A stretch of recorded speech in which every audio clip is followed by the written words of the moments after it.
La maquette de l'abbaye de Déol est en train d'être restaurée. Pour en parler, nous sommes avec Thierry Ourquet, le président de Workshop MFG, l'association en charge de cette restauration. RCF en Berry, Hugo Sastre. Thierry Ourquet, pourquoi cette maquette de l'abbaye de Déol doit être restaurée ? La maquette date des débuts des années 90, elle a subi beaucoup les affres du temps. Elle est restée pas peint au soleil, donc a commencé vraiment à dépérir. Donc une restauration s'imposait et la mairie de Déol nous a demandé si on pouvait faire cette restauration pour lui redonner un coup de jeune. Depuis combien de temps cette maquette est-ce qu'elle existe ? Début des années 90, une bonne trentaine d'années, oui. Donc pour la restaurer, il faut forcément partir de ce qui existait il y a 30 ans et pour faire cohabiter avec aujourd'hui ? Oui, alors on essaye d'allier aussi bien les technologies modernes des technologies anciennes. Pour quelques tours, on a usé de l'imprimante 3D, donc les nouvelles technologies, pour refaire la tour en 2 temps 3 mouvements. Et on réutilise des bonnes vieilles techniques de patine. Donc on va travailler la peinture sur les murs, comme ça se fait depuis longtemps avec de la peinture à l'huile sur les maquettes et autres. Donc en fait c'est une maquette à l'échelle un peu plus importante de ce qu'on fait habituellement, mais qui répond exactement aux mêmes critères.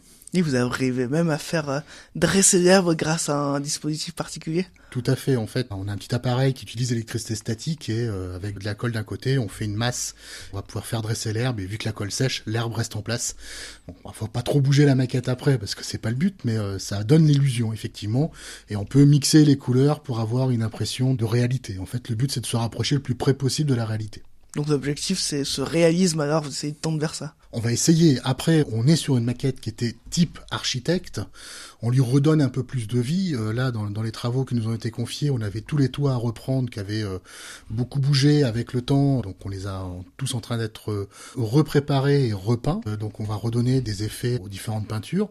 Tout ce qui était les arbres ont été entièrement enlevés et repeints, parce qu'ils avaient vraiment besoin. Ils avaient bien séché avec le temps.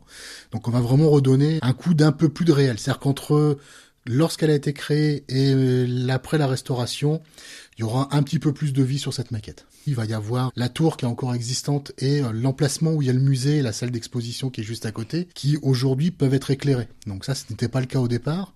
Donc voilà, j'ai quelques connaissances en électronique, donc j'ai intégré un éclairage dedans à la demande de la mairie pour qu'on puisse représenter cette chose-là. Donc chaque membre de l'association va pouvoir apporter sa petite touche spécifique à ce qu'il sait faire par-dessus. Il y en a un qui sait s'occuper de l'herbe, l'autre qui sait s'occuper des arbres. Voilà, on a chacun un petit peu nos points. On a refait aussi entièrement toute l'eau. Là, aujourd'hui, on a vraiment une sensation d'avoir une rivière qui bouge, même si elle bouge pas, hein, mais ça donne vraiment l'illusion de... C'est-à-dire qu'il y avait un gros travail pour essayer de la redonner un peu plus vivante. Et c'est vrai que quand elle sera terminée, on va se dire, on a fini quelque chose, mais on sera aussi fiers du travail terminé. Ce qui va être aussi, c'est que la mairie, après, aura quand même quelque chose de super sympa pour montrer ça aux Indriens et puis surtout aussi au reste des visiteurs qui peuvent venir de tout horizon. Merci Thierry Ourquet. On rappelle que vous êtes le président de l'association Workshop MFG. Votre association restaure la maquette de l'abbaye de Déol.